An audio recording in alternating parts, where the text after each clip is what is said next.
Welcome back to my YouTube channel. If you haven't subscribed, please do that now. Today we're live at Riga village, which I call Majalisa.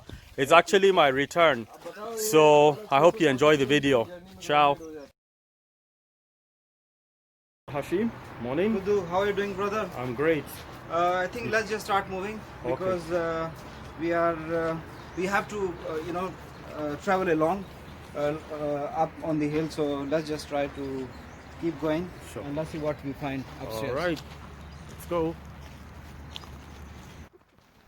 Our journeys always begin with a hike up the hill. It always feels refreshing and motivating.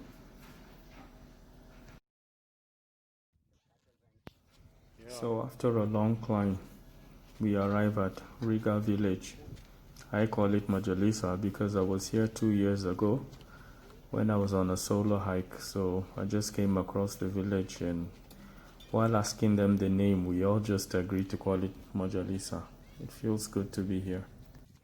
What do you think about Majalisa village? It's a sister of Majalisa. Ashu, what do you think about this place? The view is nice. It's a very nice place. Awesome, isn't it? Cold weather. We're just waiting for the village master, and then Almost like we're going to sit in the square. I'm speaking Hausa to Umar, asking him how he is. He said he's fine. Now it's time to interview the villagers, and this entire section is in Hausa, so I'm going to do my best to translate. So basically, after reintroducing myself, I introduced my friends. I'm with Hashim, I'm with Shishir, and I'm with Ashutos, and I asked them their names as well, which they told me.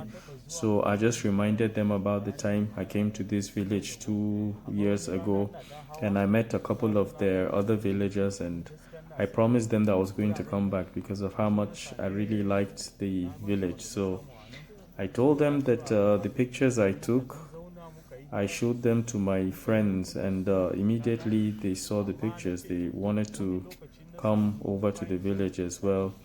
So that's why I brought them. And basically, I'm going to be asking them questions like how they came to settle in this place, how they, live their daily lives, and just generally share what they do, how they survive, and other questions. I'll try my best to translate their responses now.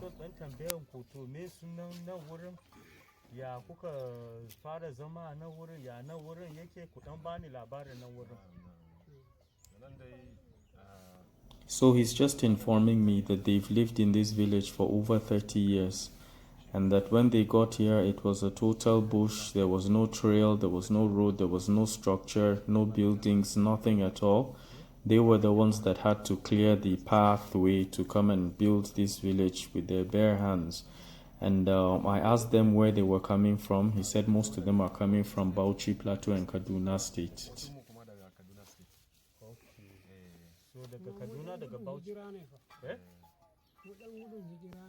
So Jafar just informed me that it was like a migration, more or less, from Bauchi and other states to Abuja, and some of them came by road, they came by public transport, while others even trekked with their cattle all the way from Bauchi to Abuja.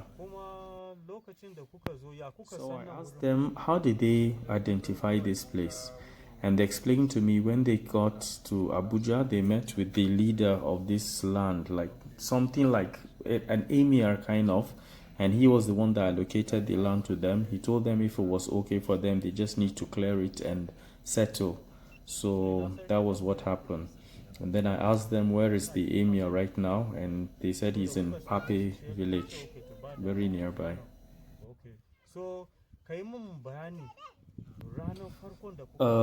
Now I asked them to explain their first night in this place. How was it and what was the experience? They said they arrived in the evening and they had no choice but to sleep in the bush. So it was the next morning that they woke up, and then they now asked to see the king of this land. And when they saw him, he welcomed them. He was very courteous. He was very nice to them. And then he just told them, okay, they should go and look around and have a brief inspection of where they find suitable. And they came back to tell him that they were okay with the land. So he told them, okay, fine. They could just clear it up and settle there. According to what they're saying, basically, there was nothing in this place. There was no life at all. I asked them when they started living here, weren't they scared of wild animals, snakes and all sorts of things? And they informed me that, yeah, there were snakes at that time and even up to now, that they even saw a python in this place. But they have no choice, basically. They just have to live with them. They're trying to describe the size of the snakes in this place. So they're describing to me that they're the kinds that can swallow human beings. And even they sighted one last year, not too far from the village. I guess they're talking about a python. So he told me that they called a hunter, and the hunter tried to kill the snake, but the snake escaped. After talking about the snakes, they informed me that they're basically farmers and herders, and that's how they survive. Very nice. Thank you very much. Hasim? So we're just strolling around the village. We have some lovely kids behind us. It's so awesome over here, like totally awesome. Very nice views. The weather is really nice. We have a lot of cute kids here. Say hello. Hello everybody. Say hello. Anyways. So we're just strolling around. We're going to the other part of the village. We are going to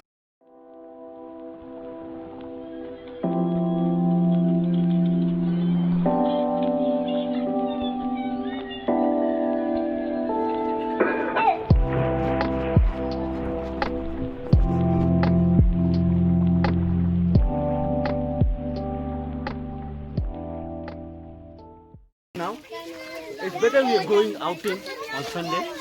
We can't take rest. KK. Now Astos. Yeah, KK brought us here, and the place is actually nice. We enjoyed magnificent views, and for sometimes the weather was so awesome here, including view. Thanks KK for that. This Kante Quest is there. Kudu, say hi. Kudu. What's up?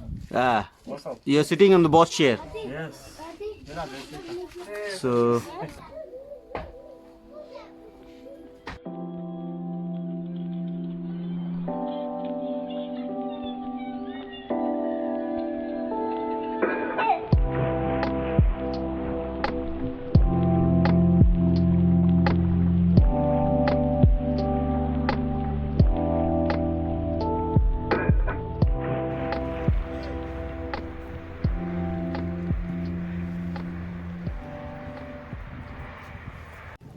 We're resting under the tree on the hill, just admiring the views. Very nice, very breezy up here, man.